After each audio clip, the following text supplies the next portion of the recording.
வணக்கம். இது பிராம்ப்ளே நியூஸ் தமிழின் நேர்காணல் நிகழ்ச்சி. இந்த நிகழ்ச்சியில் கலந்து கொண்டு தன்னுடைய கருத்துக்களை தெரிவிப்பதற்காக வலதுசாரி சிந்தனையாளரும் அரசியல் விமர்சகருமான பாபு பரமேஸ்வரன் அவர்களை சந்திக்க வருகிறோம். வணக்கம். வணக்கம். நமக்கெல்லாம் தெரியும், பெஹல்காமில் நடந்த ஒரு தாக்குதல், துயரமான ஒரு சம்பவம். அதைத் தொடர்ந்து பாகிஸ்தானுக்கு எதிர்வினையாக இந்தியா இப்போ துவங்கக்கூடிய ஒரு யுத்தம். இந்த யுத்தத்தை பொறுத்தவரைக்கும் பாகிஸ்தானுக்கு பல்வேறு இழப்புகள், நிறைய இழப்புகள் இருக்குது அப்படின்ற மாதிரி நம்ம கேள்விப்பட்டுருக்கோம். எல்லாருடைய சொல்வதை அந்த இராணுவ நிபுணர்கள் சொல்வதையெல்லாம் நாம் கேட்டுட்ருக்கோம். அதே போன்று இந்தியாவுக்கும் ஏற்படக்கூடிய சில பொருளாதார சீரழிவுகள்லாம் சொல்கிறாங்க, பலர் சொல்கிறாங்க. இதோட உண்மை நிலைமை என்ன? பிராம்ப்ளே நியூஸ் தமிழ் நேயர்களுக்கு இனிய வணக்கம். ஒரு விரும்பத்தகாத நிகழ்வு தான் நடந்திருக்குது. அது எந்த உயிராக இருந்தாலும் அந்த உயிருக்கு ஒரு மதிப்பு அப்படிங்கிறது மிக அதிகம். இது நெடுநாட்களாகவே இந்த தீவிரவாதம்ங்கிற ஒரு விஷயம் உலக நாடு அளவில் ஒரு அச்சுறுத்தலாக போயிட்டுருக்குது. குறிப்பாக இந்தியா போன்ற வளர்ந்து வரும் நாடுகள், வளர்ந்து விட்ட நாடுகள் அனைத்துக்குமே பாகிஸ்தான் என்ற நாட்டின் மூலமாக அதன் பெயரில் நிறைய அமைப்புகள், அதாவது தீவிரவாத அமைப்புகள். அப்போ பாகிஸ்தான்கிறது இஸ்லாமிய நாடு, அறிவிக்கப்பட்ட இஸ்லாமிய நாடு. அங்கே இருக்கக்கூடிய தீவிரவாத அமைப்புகள் மூலமாக உலக நாடுகளுக்கே அச்சுறுத்தல் இருந்துக்கிட்டு தான் இருக்குது. அதில் குறிப்பாக நமக்கு மிக அருகில் அவங்க இருக்கிறதுனால அதிகமான தொல்லைகள் இந்தியாவுக்கு இருக்குது. இப்போ நமக்கு பெஹல்காமில் நடந்த ஒரு சுற்றுலா பயணிகளை, அதாவது இதுவரைக்கும் நடந்தது பொதுமக்கள்கிட்ட ஒரு குண்டுவெடிப்பு, பொதுவான இடங்களில் இருந்தது போக, இந்த முறை அவர்கள் எடுத்திருக்கிற ஒரு ஆயுதங்கிறது அமைதியாக இருக்கக்கூடிய காஷ்மீர் பகுதியில் நிச்சயமாக ஒரு கலவரமாக அதை உருவாக்க வேண்டும். அதன் மூலமாக இந்தியாவை ஒரு பதற்றமான சூழ்நிலைக்கு கொண்டு வர வேண்டும்ங்கிறது அவங்களுடைய நோக்கமாக தெரிகிறது. இது எல்லாத்துக்கும் மேலே அங்கே இழந்த உயிர்களுக்கு நிச்சயமாக ஒரு இழப்பீடுங்கிறது கிடையாது. அது ஒரு இதே கிடையாது அந்த இடத்துல.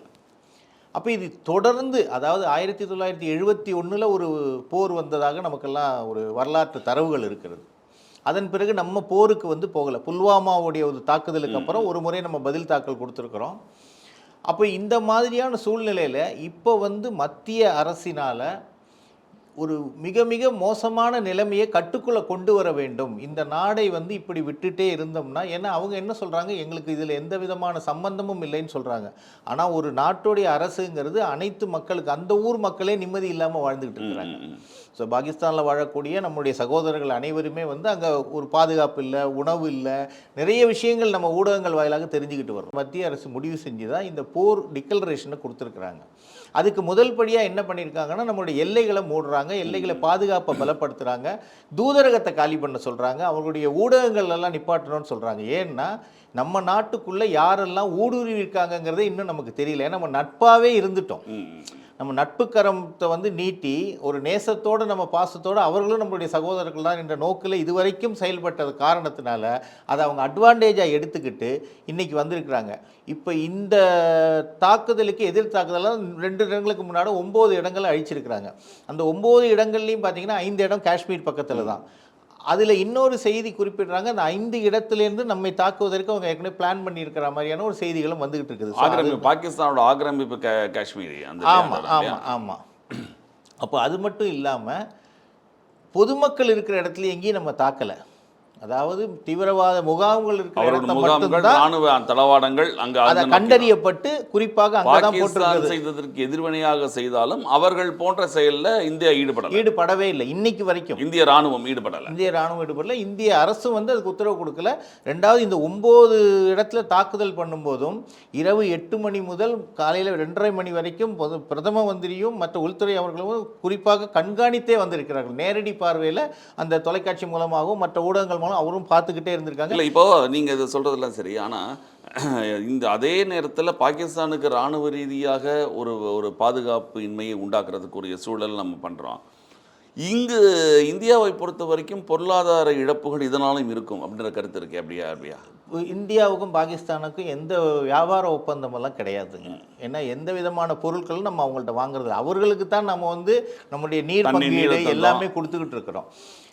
பாகிஸ்தான் மூலமாக நமக்கு வந்து இருக்கக்கூடிய ஒரே முக்கிய உறவுன்னா விளையாட்டுத்துறை மட்டும்தான். கிரிக்கெட் மட்டும்தான் நம்ம பார்த்தீங்கன்னா அதுலேயும் வெறி கொண்டு தான் அவங்க பண்ணுவாங்க.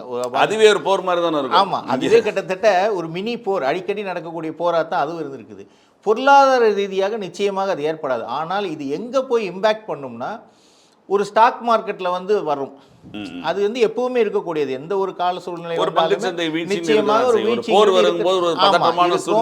தேர்தல் வரும்போது அது மாதிரி ஒரு பங்கு தந்தை வீழ்ச்சி வரும். இதெல்லாம் இயல்பாக நடக்கக்கூடியது. ஆனால் பொருளாதார ரீதியாக இந்திய அளவில் எந்த விதமான பாதிப்பும் இருப்பதற்கு வாய்ப்புகளே இல்லை. ஏன்னா நமக்கு அவங்க கூட வியாபார ஒப்பந்தம் எதுவுமே கிடையாது. கண்டிப்பாக கண்டிப்பாக. அதில் இன்னொன்று குறிப்பிட்ட பிறகு இது இராணுவ நடவடிக்கை, இந்தியாவோட அரசாங்க நடவடிக்கை, இதெல்லாமே நம்ம ஆதரிக்கிறோம். அது தவிர இன்னொன்று எதிர்க்கட்சிகளால் குறிப்பிட்ட சொல்லக்கூடிய குற்றச்சாட்டுன்னா, அங்கு உளவியல் ரீதியாக உளவு பார்க்கக்கூடிய தன்மையை இந்தியா அன்றைக்கு இழந்து விட்டது. முதல்ல பாதுகாப்பு குறைபாடு, அங்கு பஹல்காமில் அந்த சுற்றுலாத்தலத்தில் பாதுகாப்பு குறைபாடு. 3 நாட்களுக்கு முன்பால் காஷ்மீர் நிகழ்ச்சி ரத்து செய்த பிரதமருக்கு கொடுத்த பாதுகாப்பை அங்கேயே கொடுக்கலன்னு மல்லிகார்ஜுன கார்கே கேட்குறாரு. பலரும் அந்த கேள்வி கேட்குறாங்க.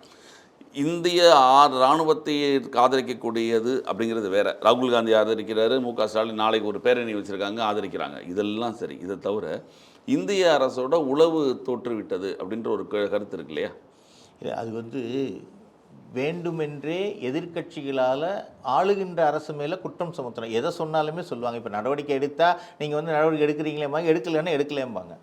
பிரதமருடைய பயணத்தை வந்து நிறுத்தி வைக்க சொன்னாங்க. காரணம் வந்து பாதுகாப்பு சம்பந்தமான விஷயம்.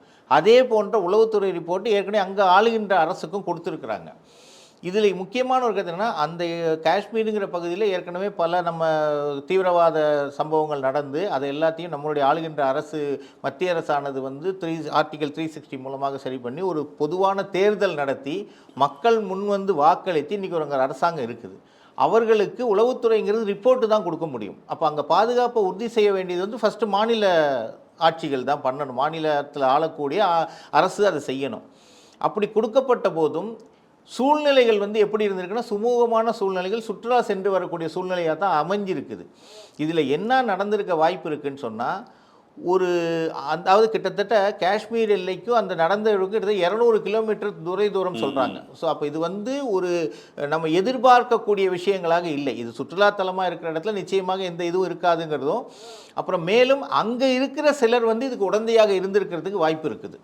இப்போ நம்ம வந்து அதை சொல்லலாம், அங்கே இருந்த சிலரை தான் உதவியும் செஞ்சுருக்காங்க. அதாவது இப்போ நல்லவங்களும் இருக்காங்க, கெட்டவங்களும் இருக்காங்க. எல்லாரும் நல்லவர்களும் கிடையாது, எல்லாரும் கிடையாது.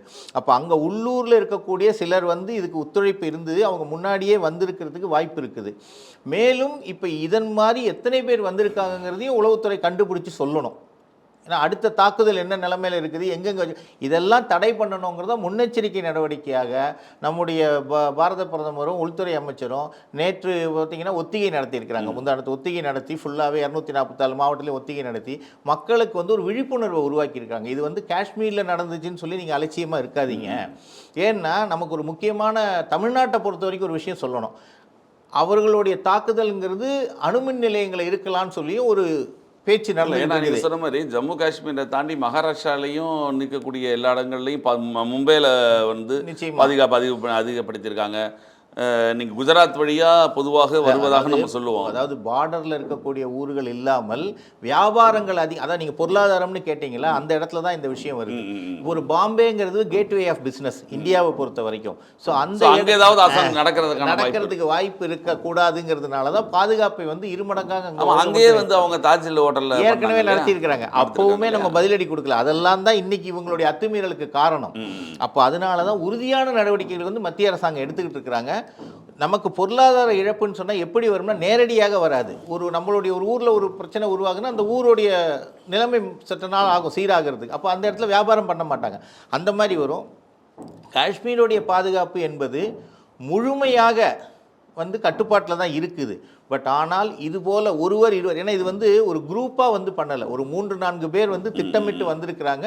இன்னும் அதை பற்றின விசாரணைகள் போய்கிட்டு இருக்குது. நிச்சயமாக இது கடைசி தீவிரவாதி வரைக்கும் அழித்தொழிக்கப்படுவார் இந்த நடவடிக்கையின் மூலமாக. ஏன்னா யாரெல்லாம் இருக்காங்க, எவ்வளவு பேர் நம்ம நாட்டில் அந்நியர்கள் இருக்கிறாங்க, அந்நிய தேசத்தவர்கள் இருக்கிறாங்க, மெடிக்கலுக்கு வந்தவங்களே திருப்பி அனுப்பக்கூடிய ஒரு கட்டாய சூழ்நிலை. ஏன்னா நம்ம ரொம்ப அதாவது ரொம்ப அன்பான தேசம் நம்முடைய தேசம், இந்திய தேசம் வந்து நம்ம அன்பான தேசம். நம்ம மருத்துவ உதவி நாடி வர்றவங்களை வந்து நம்ம வெளியில் அனுப்பக்கூடாது. ஆனால் கட்டாய சூழ்நிலைக்கு பாகிஸ்தான் என்கிற நாடு வேற தீவிரவாத யாராவது இதை வச்சு ஊடுருவாங்களோ அப்படின்ற ஒரு பயத்தை நிச்சயமாக, ஏன்னா அவருக்கு உதவியா வர்றவர் யாருன்னு தெரியாது. தெரியாது. ஸோ அந்த மாதிரியான ஒரு கட்டாய நிலைமைக்கு இன்று நம்முடைய தேசம் வந்து தேசத்துடைய மக்களுடைய பாதுகாப்பை உறுதி செய்ய வேண்டிய கடமை வந்து நம்முடைய பாரத பிரதமருக்கு இருக்குது.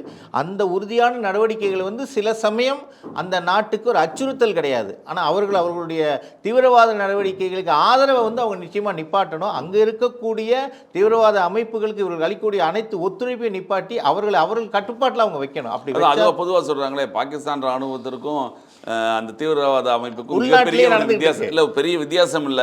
அப்ப அவங்களுடைய துணை குழுக்கள் மாதிரி தான் அவங்க செயல்படுறாங்க. நிச்சயமா. ஏன்னா இப்போ அந்த நாட்டுடைய அமைச்சர் என்ன சொல்றாரு, நாங்களும் அணுகுண்டு போடுவோம்னு சொல்றாரு. அப்போ இது வந்து எதிர்வினையாற்றுறதுங்கிறது உங்க தரப்பு நியாயம் இல்லை. நீங்க அதுக்கு பொறுப்பேற்றுக்கல, ஏதோ ஒரு அமைப்பு பொறுப்பேற்றுக்குது, அந்த அமைப்பை கண்ட்ரோல் பண்ணுவோம்னு சொல்லாம அந்த அமைப்பு எங்க இருக்கு, அங்கதான் இருக்குது. அப்ப நீங்க என்ன பண்ணணும், ஒரு நாட்டுடைய அரசுங்கிறது பொதுமக்களுக்கான அரசு தான், தீவிரவாத அமைப்புகளுக்கான அரசு கிடையாது, ஒரு அமைப்புக்கான அரசு கிடையாது. உங்க நாட்டுடைய தீவிரவாத அமைப்புகள் வந்து இந்திய நாட்டு மேல பண்றாங்கன்னா அப்ப அதுக்கு உங்களுடைய தூண்டுதல் இருக்குதா, இல்ல அதன் மூலமா வேற உலக நாடுகள் வந்து ஏதாவது இவங்களை வச்சு தூண்டுதாங்கிற கேள்விகள்லாம் அங்க வருது. நிச்சயமாக பாகிஸ்தான் வந்து தன்னுடைய நடவடிக்கைகளுக்கும் இது போன்ற அமைப்புகளை வளர்ப்பதற்கும் அவர்கள் வந்து தடை விதித்தால் மட்டும்தான் நமக்கு நிரந்தரமான தீர்வு கிடைக்கும். அப்போ நம்ம போருக்கு போகலை, இன்று நிலவும் வந்து நம்ம நேரடியாக போருக்கு போகலை, ஆனால் நமக்கு இருக்கக்கூடிய அச்சுறுத்தல்களை வந்து நம்ம பாதுகாப்பாக வச்சுக்கணுங்கிறதுக்காக தான் இந்த தாக்குதல்கள்லாம் நடந்திருக்குது. இது இன்னும் தொடரும். ஏன்னா இதுவே ஒரு போர் சூழலுக்கான ஆரம்பம் தானே. இல்லை, சூழல் உருவாயிருச்சு, அவ்வளோதான். போர் சூழல் உருவாயிருச்சு. ஆனால் அந்த சூழலையும் நம்ம உடனடியான எந்தவித எதிராற்றலும் நம்ம நடத்த படிப்படியாக தான். ஆரம்பத்தில் இந்த நீரை அவங்க உடனே சிம்லா ஒப்பந்தத்தை ரத்து பண்ணாங்க. அது வந்து ஒரு ஏதாவது ஒன்று செய்யணுமே அப்படிங்கிறதுக்காக அது வந்து கிட்டத்தட்ட பார்த்தீங்கன்னா அந்த மக்கள் கேட்குற கேள்விக்கே அந்த நாட்டால் பதில் சொல்ல முடியாது. ஏன்னா அங்கே வாழ்வாதாரம் அவங்களுக்கு பாதிச்சிருக்கு. இப்போ நீங்கள் சொல்லக்கூடிய அனைத்துமே நமக்கு போர் சூழலில் பொருளாதாரம் பாதிக்குதுன்னா அவங்களுக்கு எப்பவுமே பாதிக்குது. ஏன்னா பெட்ரோல் இல்லை, உணவு இல்லை. அவர்களுடைய ஊடகங்கள் வாயிலாக நமக்கு கிடைக்கக்கூடிய செய்திகள் பார்த்தீங்கன்னா ரொம்ப வருத்தம் அடிக்கிறதா. ஏன்னா அவங்களுக்கே இந்த போரில் விருப்பம் இல்லை இருக்கிறதுக்கு வாய்ப்பு விருப்பம் இல்லை. அவர்கள் யாருமே இந்த தீவிரவாத அமைப்புகளை ஆதரிப்பவர்கள் கிடையாது. அவர் அன்றாட வாழ்க்கையை வாழறதுக்கே அவங்களுக்கு அந்த சூழல் இல்லை. இதே மாதிரி ஒரு சூழல் தான் காஷ்மீரில் உருவாக்கி வச்சிருந்தாங்க. இப்போ நம்ம மத்திய அரசு எடுத்த கடுமையான நடவடிக்கைகள் மூலமாக தான் இன்னைக்கு அங்கே இருக்கிற மக்கள் கொஞ்சம் நிம்மதி பெருமூச்சு விட்டுருக்காங்க. அதை குலைக்கணுங்கிற ஒரு எண்ணத்தில் தான் இந்த மாதிரியான நடவடிக்கைகள் பாகிஸ்தான் ஈடுபட்டிருக்கிறாங்க. இப்போ இந்த ஆர்டிகல் 370 எடுத்ததுக்கு அப்புறம் இந்த விளைவு தான் அப்படின்னு ஒரு சில கருத்துக்கள் அங்கே வருது. இல்லை, போட்டப்பவும் வேண்டான்னு சொன்னாங்க, அதை எடுத்தாலும் அதுக்கு குறை சொன்னால் அப்போ என்ன செய்யணும்? இப்போது சார் நான் ஒரு கேள்வி கேட்குறோம்னா அதற்குரிய விடையும் நீங்கள் வச்சுருக்கணும். சார் 370 போடாதீங்க, இல்லை வேறு மாதிரி செய்யுங்கன்னு. 370 போட்டு காஷ்மீரோடைய தன்னாட்சி எடுத்துட்டீங்க, போனீங்க, வந்தீங்கன்னு பேசுகிறீங்க. சரி, அமைப்பு ரீதியாக ஒரு அரசை உருவாக்கி அங்கே உட்கார வச்சு பாதுகாப்பு சூழல்லாம் உருவாக்கி வைங்கன்னு சொன்னால் அந்த மாநில கட்சிகளுடைய பொறுப்பு, அது ஆட்சியில் இருக்கக்கூடியவங்கள பொறுப்பு. இன்னைக்கு வரைக்கும் அவரை எந்த கேள்வியுமே கேட்கலையே. அனைத்து கேள்வி கணைகளும் பிரதமரை நோக்கி, உள்துறையை நோக்கி தான் போகுது.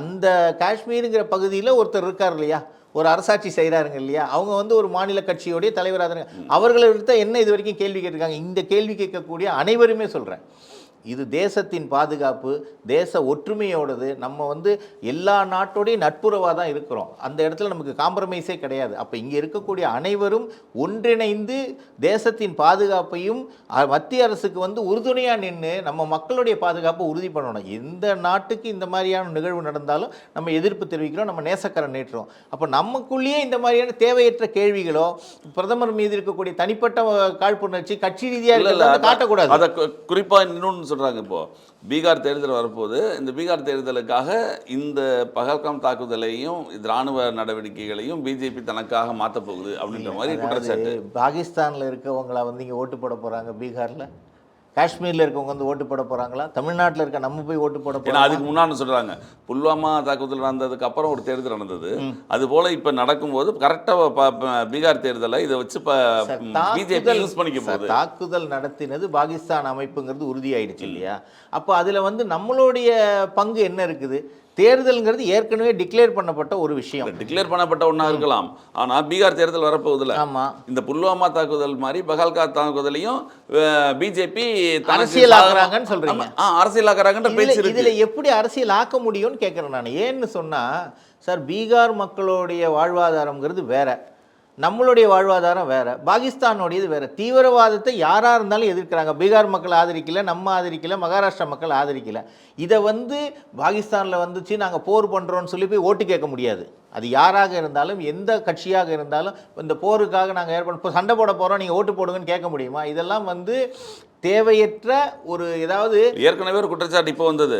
நேர அமெரிக்காவிலிருந்து பயணத்தை ரத்து இது அமெரிக்கா சவுதி அரேபியாவிலிருந்து பயணத்தை ரத்து செய்து வந்த பிரதமர் நேரடியாக அந்த இடத்துக்கு செல்லாமல் பீகாருக்கு தேர்தல் பிரச்சாரத்துக்கு சென்றார் அப்படின்ற ஒரு குற்றச்சாட்டு வந்து நேராக அவர் அங்கே தான் போனார். அது உண்மைதானே? இதுக்கு வந்து பயணத்தை அரசு முறை பயணத்தை ரத்து பண்ணி வந்து ஏர்போர்ட்டில் இறங்கின உடனே அங்கேயே மீட்டிங் போட்டார். அதுக்கு நாளே உள்துறை அமைச்சரை காஷ்மீருக்கு அனுப்பிட்டார். இன்னொன்று, பிரதமருடைய பாதுகாப்பு உறுதி செய்யணும்னு சொல்லி ஏற்கனவே 2 மாதங்களுக்கு முன்பாக குறிப்பிட்டிருக்கு. இப்போ இந்த சூழலில் ஏற்கனவே ஒரு தீவிரவாத சம்பவம் நடந்திருக்கிறதுக்கு எப்படி பிரதமர் நீங்கள் அனுப்ப முடியும்? நீங்கள் அங்கே இருக்கிற விசாரணையை மேற்கொள்வீங்களா? பிரதமர் பாதுகாப்பை நீங்கள் உறுதி பண்ண முடியுமா? இதெல்லாம் வந்து தேவையற்ற பேச்சுகள் தான். எப்படின்னு சொன்னால் உள்துறை அமைச்சர் போறாரு, உள்துறை அமைச்சருடைய பொறுப்பு அதுதான் சார். தானே தீரணும். அவர் போய் பொறுப்பும் அங்கே போய் பிரதமருடைய பொறுப்பு அப்படிங்கிறது வந்து பார்த்தீங்கன்னா இவர்களுக்கு ஆலோசனை வழங்கி அது சரியாக நடக்குதான்னு பார்க்கறது தான் பிரதம மந்திரி. எல்லா இடத்துக்கும் அவருடைய துறை அமைச்சர் வந்து அங்கே போயிட்டார். நாளே அந்த இடத்துக்கே போய் பார்வையிடுறாரு. அனைத்து நடவடிக்கைகளும் ஏன்னா இது வந்து ஒரு மாவட்டத்தோடையோ மாநிலத்தோடையோ பிரச்சனை இல்லை, இரு நாட்டுகளுடைய பிரச்சனை. அப்போ இந்த இரு நாடுகளுக்கும் போர் சூழல் உருவாகிற நேரத்தில் பிரதமர் போய் ஒரு இடத்துக்கு போயிருந்தாங்கன்னா அவருடைய வேலைகளை யார் பார்க்கறது? ரெண்டாவது அடுத்த கட்ட நடவடிக்கைக்கு போகணும். அப்போ நேராக என்ன பண்ணுறாரு, இறங்கி என்னென்ன ஆலோசனைகள் வழங்கணுமோ வழங்கிட்டு யார் யார் கூட மீட்டிங் வைக்கணுமோ வச்சுட்டு நேராக அடுத்து அவருடைய பணியை போயிட்டு இந்த மாதிரி இந்த மக்களுக்கு தீங்கு இழைக்கிறாங்கிற செய்தியைத்தான் அவர் வந்து அந்த மீட்டிங்லேயும் சொல்கிறாரு. அதை வந்து அரசியலாக பார்க்கக்கூடாது. இந்த மாதிரியான நிகழ்வு நடந்திருக்கு. ஏன்னா பொதுமக்களுக்கு பிரதமர் தன்னிலை விளக்கத்தையும் கொடுக்குறாரு. ஏன் நம்ம வந்து போர் சூழலுக்கு போகிறோம், பாகிஸ்தான் கூட எதுக்காக நம்ம சண்டைக்கு போகிறோங்கிற தன்னிலை விளக்கம் வந்து அவர் கொடுத்தே ஆகணும். நாளைக்கு நீங்கள் யார்ட்டையுமே சொல்லலை, நீங்களா போர் முடிவு எடுத்தீங்களான்னு கேள்வியும் கேட்போம். இந்த கேட்குறவங்க நம்ம என்ன வேணால் கேள்வி கேட்போம். நிச்சயமாக மத்திய அரசு அனைத்து செயல்பாடுகளும் சிறப்பாக செஞ்சுக்கிட்டு வருது. இதில் வந்து யாருமே குறை சொல்ல முடியாது. ஏன்னா அனைத்து கட்சி கூட்டத்திலேயே அனைவரும் ஒத்துழைப்பு கொடுத்துருக்காங்க. ஒத்துழைப்பு கொடுக்கலாம், இவங்கெல்லாம் பாகிஸ்தானுக்கு தான் போனோம், வேறு வழி கிடையாது. ஏன்னா சும்மா பேசுறதுக்காக பேசக்கூடாது. நிச்சயமாக மத்திய அரசு வந்து நம்மளுடைய பாதுகாப்பையும் உறுதி செஞ்சுக்கிட்டு எதிர்நாட்டுடைய எதிர்வினைகளையும் இப்போது பாகிஸ்தானுடைய போருக்கு இப்போ ஆரம்ப கட்ட நடவடிக்கைகள், இது இராணுவ நடவடிக்கைகளுக்கு இங்கே இருக்கக்கூடிய எல்லா கட்சிகளும் வந்து ஆதரவு தெரிவிக்கும். அது வேற. இந்த உளவுத்துறை தோல்வி அப்படிங்கிறதையும் சரியா நடவடிக்கை இல்லைன்றதையும் அவங்க சுட்டிக்காட்ட தானே செய்யும். அதை நம்ம மறுக்க முடியாது. தோல்வின்னு சொல்ல அதுக்கு நீங்கள் பதில் நான் சொல்கிறேன். இல்லை இதையும் ஒன்றா பார்க்க முடியாது. இல்லை இதற்கு ஆதரவு தெரிவிக்கலாம், ஆனால் ஒரு தோல்வின்றதையும் அவங்க சொல்கிறாங்க, மறுக்க முடியாது. தோல்வி வெற்றிங்கிறது இல்லை. இதில் போன உயிருங்கிறது விலை மதிப்பற்றது. ஒன்று, இந்த இடத்துல தகவல் வந்து ஏற்கனவே கொடுத்துருக்காங்க அப்படிங்கிறதும் பிரதமருடைய பயணத்தை ரத்து பண்ணுறதுலேயே அது தெரிஞ்சிருக்கு இல்லையா? அப்போது கரெக்டாக இருந்திருக்க வேண்டும். அங்கே இருக்கக்கூடிய அரசுங்கிறதும் என்ன பண்ணணும், நம்மளுடைய பாதுகாப்பு, அந்த மக்களுடைய பாதுகாப்பையும் உறுதி பண்ணணும். ஏன்னா அது வந்து நம்மளை மாதிரி தூரமாக இருக்கக்கூடிய பகுதி கிடையாது. காஷ்மீருங்கிறது வந்து கிட்டத்தட்ட பாகிஸ்தானுடைய எல்லைக்கு அருகில் இருக்கக்கூடியது, ஏற்கனவே பிரச்சனைக்குரிய பகுதி. அப்போ அங்கே மொத்த பாதுகாப்புமே வந்து மத்திய அரசும் மாநில அரசும் சேர்ந்து தான் பண்ண போகிறாங்க. அதில் அதிக பொறுப்பு மாநில அரசுக்கு தான் ஃபஸ்ட்டு. அதுக்கு அடுத்தது மத்திய அரசுடைய இதில் ஒரு இராணுவத்துக்கு வருதுங்கிறது. பார்டர் லெவலில் தான் இராணுவம், உள்ள ஆட்சி பண்ணுறது யார்? அப்போ அந்த இடத்துல காவல்துறை ஆகட்டும், இல்லை அதுக்கு அடுத்து இருக்கக்கூடிய அதோடைய பிரிவுகள் ஆகட்டும் நிச்சயமாக செய்யணும். இதோடைய எச்சரிக்கை வந்து கொடுக்கப்பட்டிருக்கிறது. இது வந்து இதை வந்து அலட்சியம்னு சொல்ல முடியாது, ஆனால் நம்பின விஷயமாகிறது. ஏன்னா அந்த இடத்துடைய சூழல் வந்து அமைதியாகவே இருந்திருக்கிறது. அந்த அமைதியை பயன்படுத்தி வேண்டுமென்றே விஷம செயலில் ஈடுபட்டக்கூடிய அந்த அமைப்பை சார்ந்தவர்களும் அதற்கு உறுதுணையாக இந்த பாகிஸ்தான் என்ற நாடும் நிச்சயமாக கண்டிக்கப்பட வேண்டும், தண்டிக்கப்பட வேண்டும். வருங்காலங்களில் இதை மாதிரி அவர்கள் எந்த நாட்டின் மீது இந்த மாதிரியான செயல்பாடுகள் ஈடுபடக்கூடாதுங்கிறது என்னுடைய கருத்து. மிக்க நன்றி. நிகழ்ச்சியில் வந்து கலந்து கொண்டு தங்களுடைய மேலான கருத்துக்களை தெரிவித்ததற்கு நன்றி. நன்றி, வணக்கம்.